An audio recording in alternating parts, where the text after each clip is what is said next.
Good morning, everyone. Everybody's still quiet. I'm guessing coffee hasn't kicked in just yet, so the teacher in me says we have to do that again, so we're going to try it again. So good morning, everyone. That sounds like my class. I don't know about the class next door, but that sounds like my class. So again, welcome back for day two. My name is Dawna Taylor, and I'm the Director for Client Services over the state of Florida for an organization called Cognia. And many of you may know Cognia because Cognia was formerly known as Advanced Ed and Measured Progress.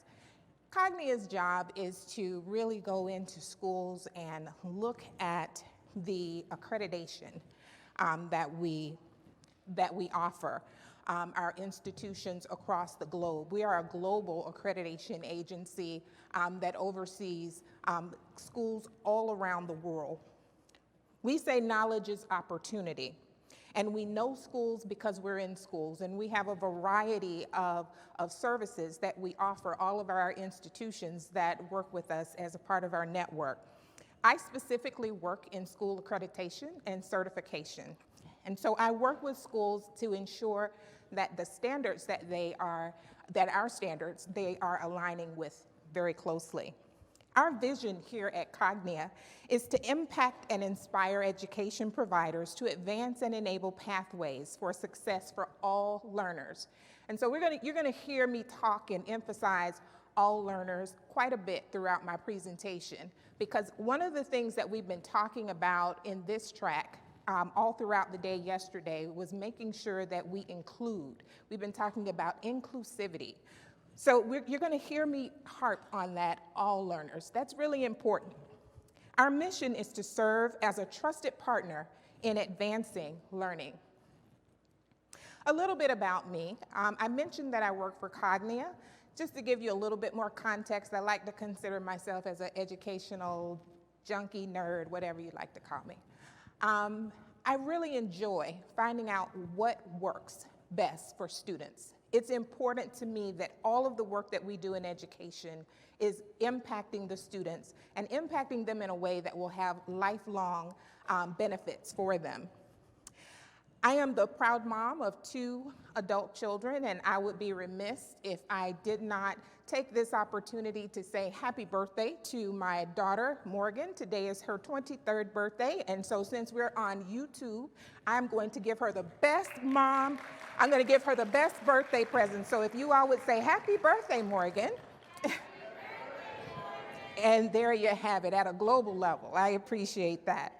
I also have a 30-year-old son. His name is Raleigh, and he works in Washington, D.C.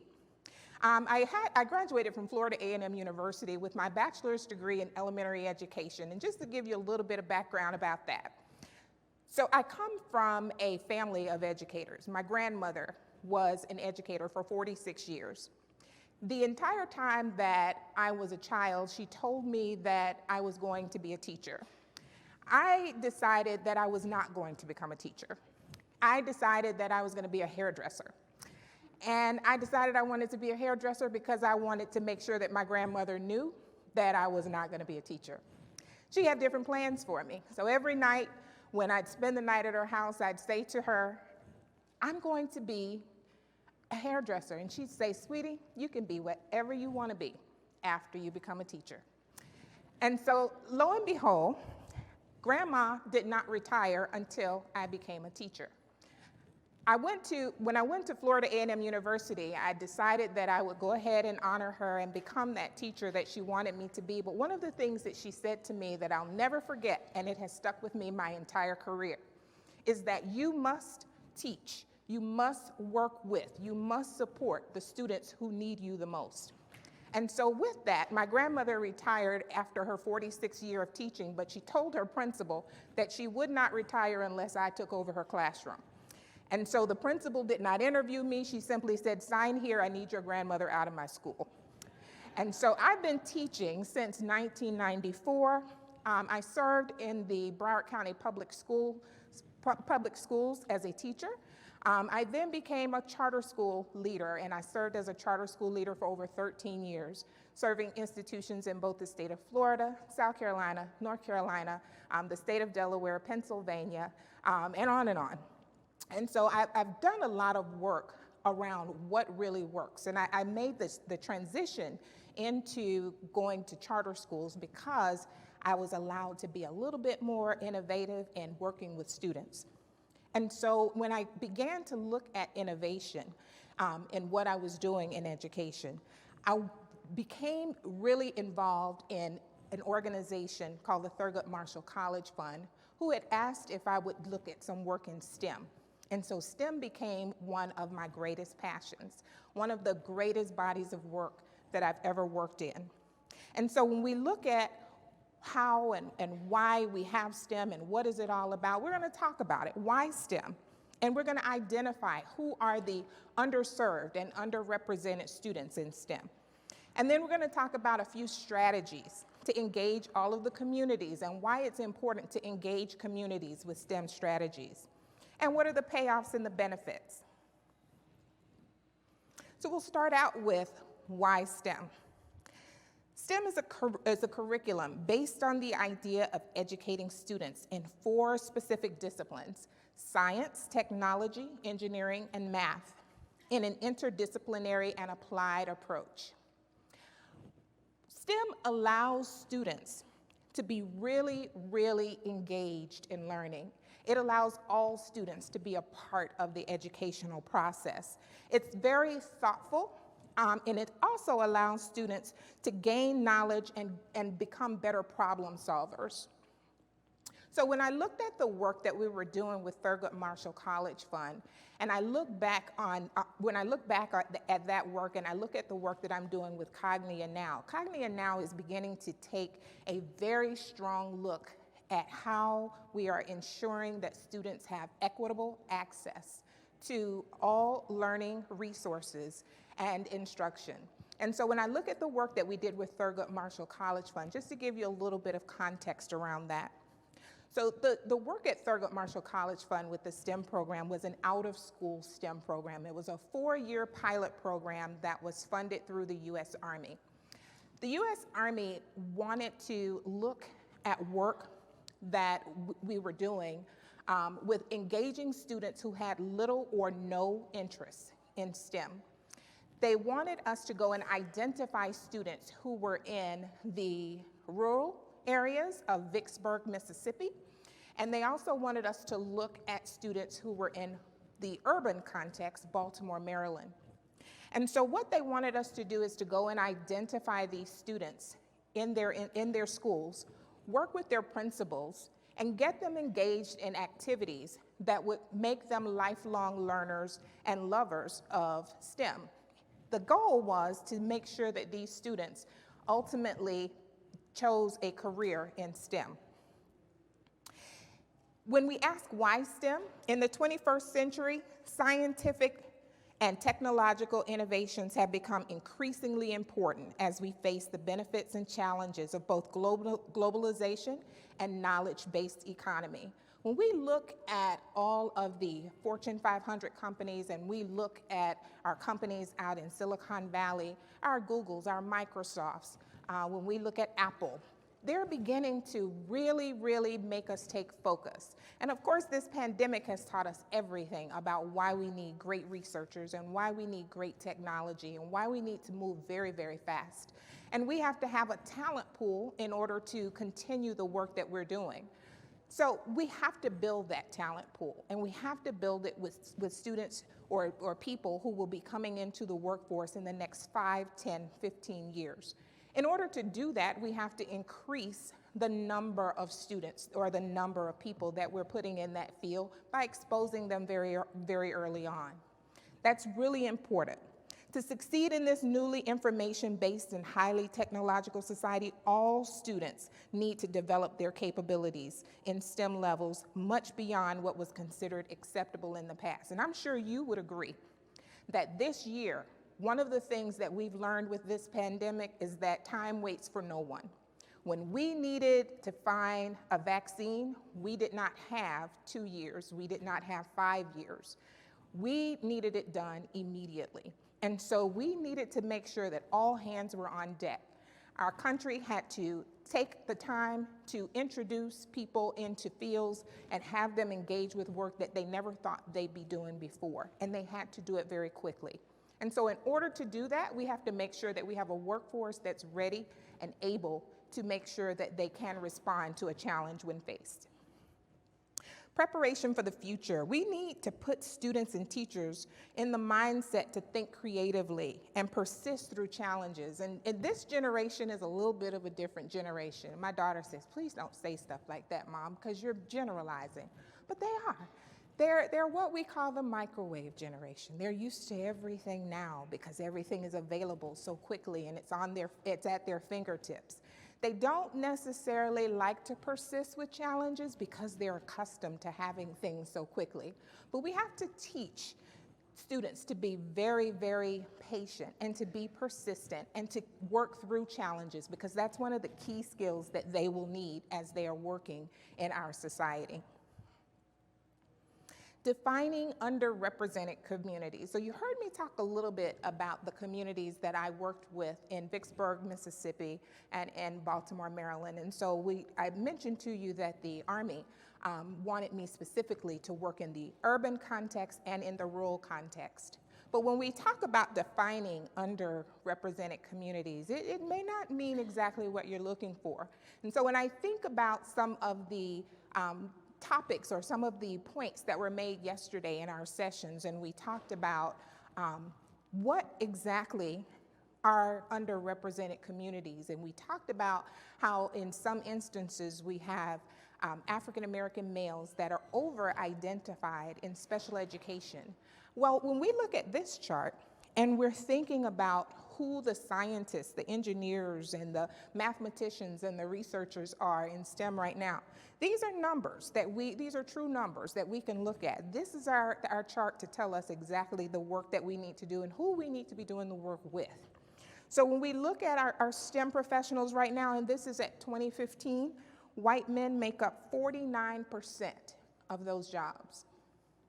We look at white women and we have 18% that are occupying these jobs. And remind you, these are high-wage jobs and high-skill level jobs. Asian men, 14%, Asian women, 7%. Black men, let's look at that, 3%. That's telling. Black women, 2%. Let's go a little bit further. Hispanic men, 4%. Hispanic women, 2%. Other men, 1%, and other women, 1%. Those numbers are very, very, very telling. When we look at the work that we're doing right now at Cognia with diversity and equity and inclusion, we understand that we have to do a much better job of ensuring that all of our institutions are not leaving any child behind. These numbers look this way because we didn't take the time to make sure that we were teaching all of our learners about the importance of STEM, giving them adequate exposure, and making sure that they persisted so that they continue into the STEM field. That's what these numbers tell us. We've got to do a better job. Strategies for engaging communities, partnerships, connections, and strategies. So you're going to hear me talking about communities and why it's important to engage the community. And I'm going to keep referring back to work that I did with the Thurgood Marshall College Fund because that's critical. So the lessons that we learned is that we can't do it alone. And as educators, sometimes we like to think that we're the know-it-all and the be-it-all. I know that gives us our ego for those of us who like that satisfaction. But we need an entire community. And when I think about, again, the work that we do at Cognia, when we go into schools, we talk to all stakeholders. We ensure that all stakeholders are engaged because we recognize that the work that we're doing is benefiting stakeholders not just at the school level, but out in the community, in businesses. And so you have to develop strategic partnerships. You have to have STEM educators. You have to have STEM students that you identify, STEM curriculum and community partners. Now let's talk a little bit about STEM educators for just a bit. So STEM educators are a little bit different than saying a traditional school teacher. Let's talk about why that's different. It's really the same person, it's just that they approach it a little bit differently. In STEM, as a STEM educator, one of the things that you learn is that you are not the owner of the knowledge. And so therefore, you have to allow students the ability to problem solve, to work together, to solve the problem, to identify problems, and come up with solutions. STEM educators recognize the value in hands-off and being a facilitator of what's happening in that classroom. Typically in a traditional classroom, what we see the teacher, like me, standing here, and they're talking to their students, and we're asking them, I said this, you say that, this should be the answer because I said that. That's the way it typically works. In STEM education, it's a very different world. They actually stand and they observe students as they are figuring it out. One of the things that was most interesting to me when I began working with STEM education was receiving a box of what I call the box of metal that came in every year when it was time to begin working in our robotics challenge for the year. And students that we were working with had absolutely no idea what to do with this box of metal. They were simply given the challenge for the year. Your robot needs to be able to do these 3 things or these 10 things. Your robot must be within these guidelines. Your robot can do this, but may not do that. It gave them all of the specs of what they could do, but they never told them how to build the robot. The students had to figure out how to build the robot, how to get that robot to do what they needed it to do. And so that was very interesting, watching the thought process and watching the learning process with students who were tasked with that every single season. So STEM educators made a big difference in making sure that our students were able to persist through that. Our STEM students learn to not shy away from those types of challenges, but to embrace it. And then we had a very thoughtful, infused STEM curriculum, a STEM curriculum that allowed students to make mistakes, that allowed them to be able to understand how they came to this point or how to make revisions so that they could move forward. We also had community partners that were actively engaged in the program with our students, and those community partners consisted of researchers and technologists and also many engineers from the U.S. Army and from many of the industry organizations around the community. Ask yourself, who do we collaborate with when we're thinking about forging partnerships within our educational communities? How do we ensure that quality, authentic learning experiences are going to happen? How do we do that? And so what we talked about also is looking at strategies to identify competition-based STEM strategies and curriculum with our students. Now, the reason we did this is because, keep in mind, many of these students had absolutely no knowledge or understanding of STEM. Many of them were not strong in math. Most were not strong in science. Some had not had exposure or experiences with technology. And so these students were really not the typical STEM students that you would go and identify. And so when we were teaching these students, remember, we had 4 years to make this happen. And so in that 4 years, we had to not go back and try to teach 3, 4, 5 years of math and science and introduce them to how to use a computer. We didn't have time to do that. We had 4 years to get them really involved and entrenched in STEM education. So what we decided to do is we built in a curriculum that allowed them to be competitive. One thing you'll know about kids, if you don't know it already, is that they are truly competitive. And they had the right one at the helm, because I am truly competitive. And I would tell them, I don't care how we do it, we are going to win. So let's bring home the hardware. That's how it works. And so those students enjoyed the curriculum. They were not afraid. They embraced it. And they embraced it because they saw themselves competing. We provided training for the STEM educators using effective instructional practices. And so one of the things that we did is we brought in experts that were around the country who are nationally board certified. We also brought in people from our HBCUs, our historically Black colleges and universities that surrounded these communities and these students.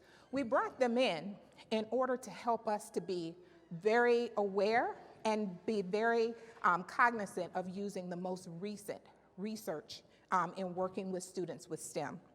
We linked students with near-peer mentors who were studying in STEM.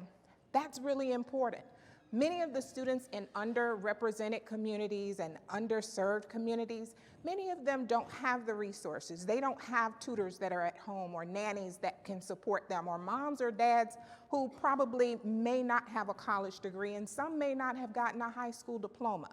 So we thought it would be important for them to have a near-peer mentor that would work with them. And each of those students had a one-to-one mentor that would work with them to help them prepare for their competitions, that would teach them various strategies, that would help them understand effective research practices.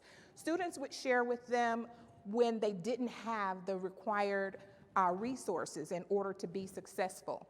They could bring that information back to us to ensure that we had a well-rounded and well-supported program in order to work with these students. We found those things to be extremely effective with our students. We used our community partners to provide junior apprenticeships and internships. So this is really neat. So this, I kind of wish, I'm a little jealous when I was in school that I had had this opportunity. So the Army has this philosophy when you're engaging their students in projects like the one that we led. They believe that students should be paid for their work. Now imagine being in 6th grade and receiving a paycheck every 2 weeks for participating in a program. These students received a paycheck of $50 every week for participating in this program. So I didn't have an issue with students who didn't want to be there, or students who didn't see the value, or students who perhaps had other obligations at home that they had to oversee or help mom with some of the things. This became a moot point because the Army paid them.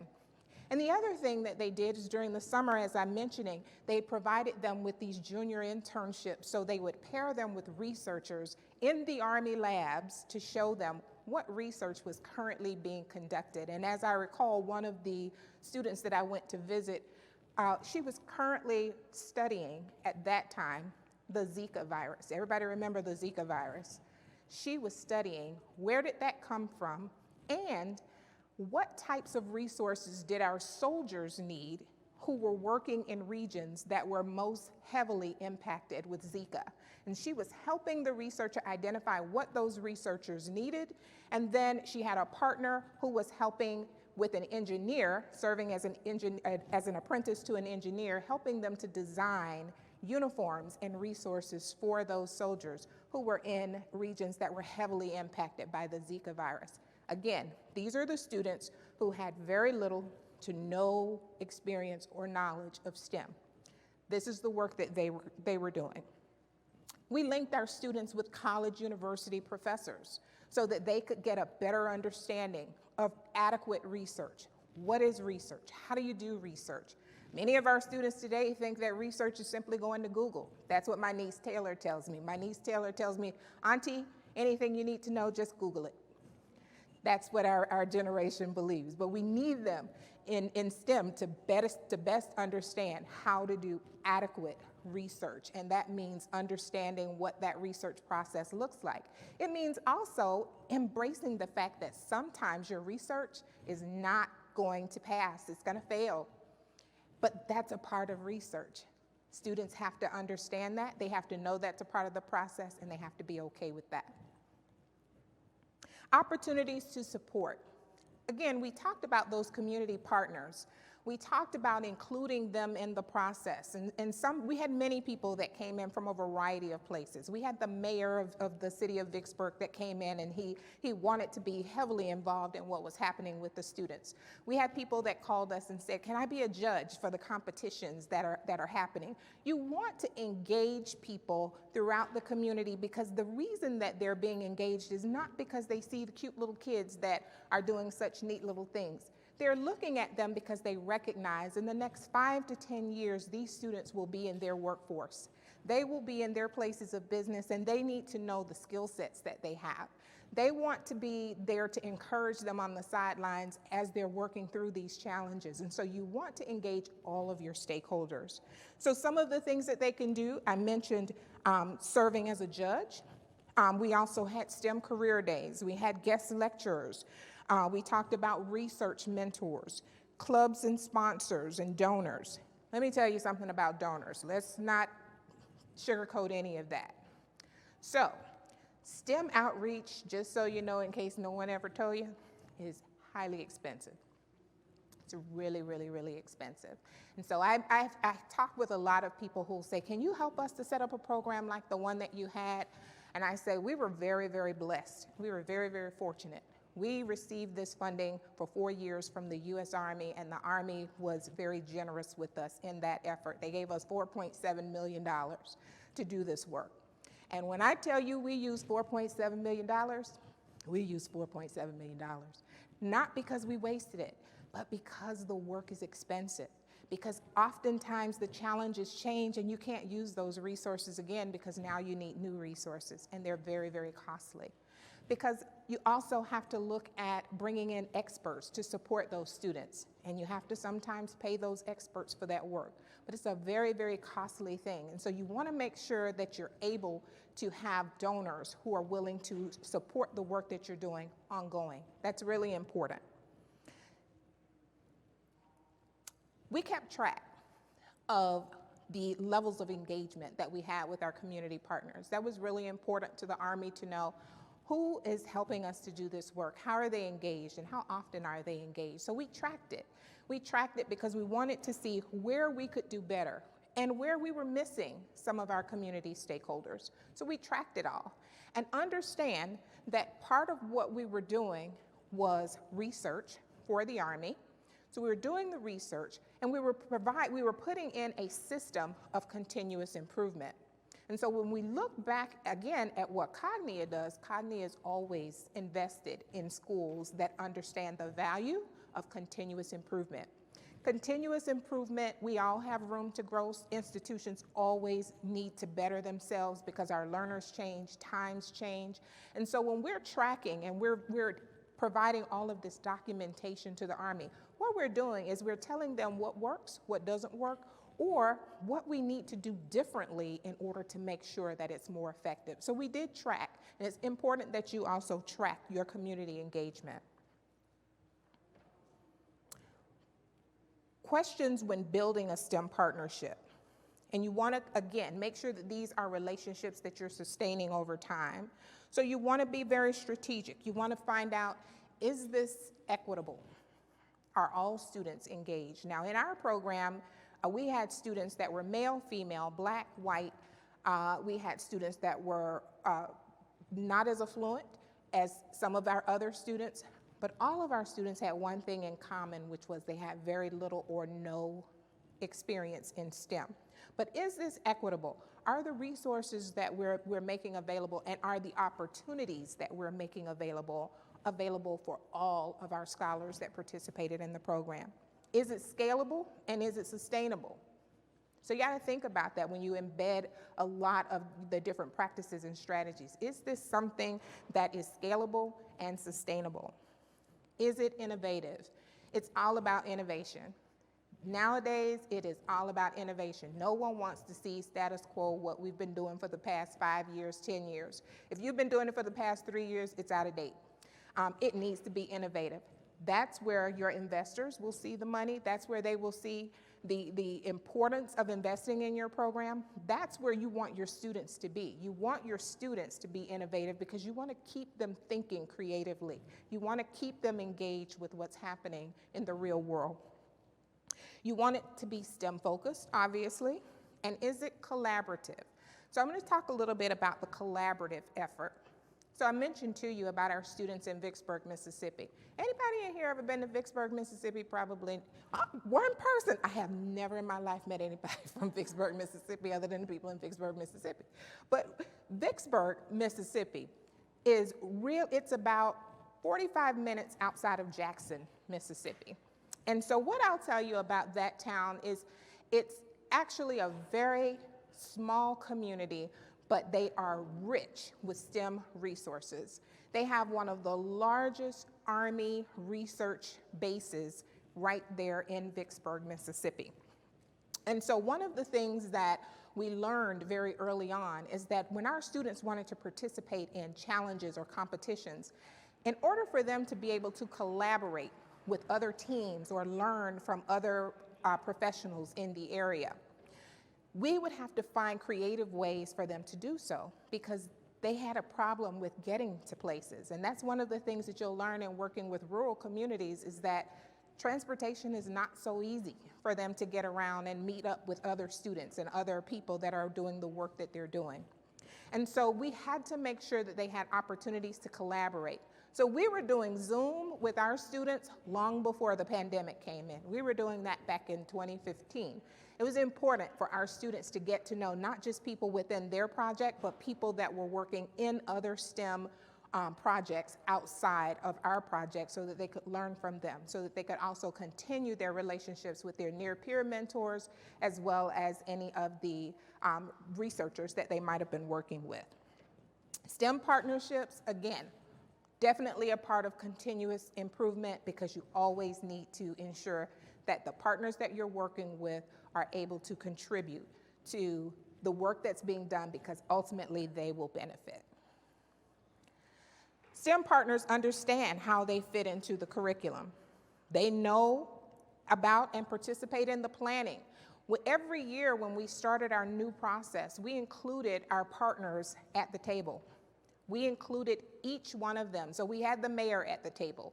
We had the HBCU professors at the table. We had any of the other surrounding companies at the table to talk about the work that our students were going to be doing. In many instances, many of them would say, we're going to start a new competition and we'd like to pilot that competition with your students. And so they were at the table in terms of planning everything. They understand that their role is crucial and they value the learning that's happening. STEM partners understand the needs of the school and how they can provide the support. Again, what's happening is these partners are looking in at all of the talent that they will be hiring in their organizations in the next 5, 10 to 15 years. So they want to be a part. In some instances, I've heard it said that they're dating the students so that they know them when they come to the interview and they're ready to give them job opportunities. So they're getting to know them in middle school and high school. They're giving them apprenticeships. They're giving them training throughout middle and high school. And then what happens is when they're ready to enter the workforce, whether they go to college or whether they enter directly into the workforce, the employers already have a relationship with them. They know what skills they have because they gave them those skills and they've been working with them for several years. And STEM partners are very visible. And so that when you talk about coming to judge a competition or coming in as a career day speaker, these are the things that they tend to do to make sure that they're very visible.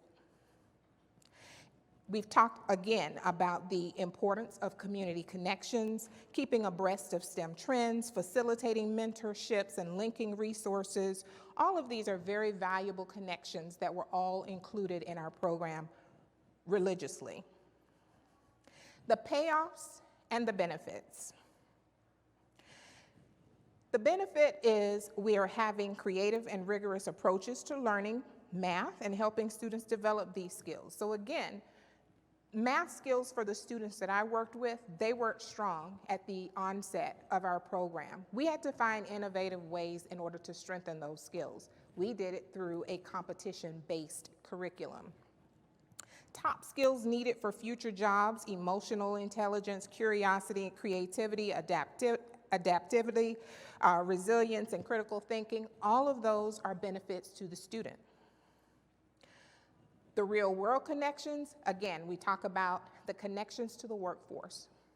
The workforce understands that this has to happen at very young ages. What we saw, and the reason that Thurgood Marshall College Fund was so interested in doing this work is because they heard from the industry that students who were going into college and choosing to major in STEM when they were a freshman in college, it was really too late. Those students were already behind because the skills that they needed in order to be successful, they needed to gain those skills in elementary, middle, and high school in order to be successful and to do the more advanced work in higher ed.